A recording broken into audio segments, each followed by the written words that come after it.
Tips from a hand model, I would never ever do this in the kitchen. So if you follow my page, my YouTube, and my socials, you'll see that I love to cook and I love to make different foods, but these are things that I will never do in the kitchen. For example, using a knife is probably the worst thing that you can do, and a lot of hand models do not use a knife at all. But I'm someone who uses it very safely. So for example, when you're cutting open an avocado, people love to strike the avocado pit, twist it, and pull it out. But there are so many accidents that happen and people that get hospitalized for losing a finger because they're pulling out the avocado, they're pulling out the pit. Whenever you're using aggressive force with any sort of knife, that is extremely risky and something that us hand models will not be doing. If you want to peel ginger, a lot of people use a knife to kind of peel the ginger like this, but that is super dangerous. So I really recommend getting a spoon to just scrape the ginger like so. Garlic too. I see so many people love to put garlic on a cutting board and they'll get a big heavy knife, put it down and smack their hands against the knife. That is the most dangerous thing you could be doing. This knife is going to slip forward or back and your fingers are going to be in between that slipping knife.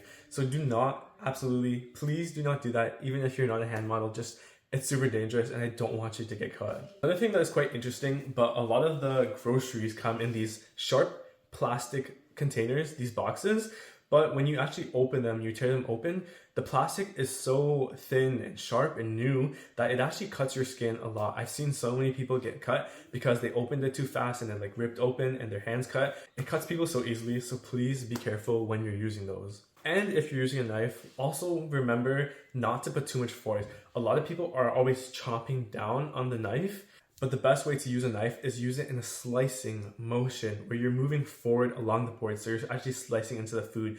If you hit something that distorts the motion of it, the knife is going to move and could possibly cut your fingers.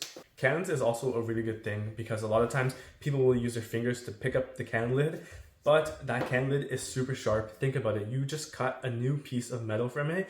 It's going to cut your fingers if you do not handle it carefully. And washing the dishes. The worst way to damage your hands is by washing the dishes. You're using extremely hot water, you're using rough detergent, and you're just scrubbing all of this dirty food for who knows 20 minutes or 10 minutes. The best thing to use is dishwashing gloves because you're protecting your hands. You're not going to potentially hurt yourself by touching any gross things. So as a professional chef and hand model, these are the things that I would never ever do in the kitchen.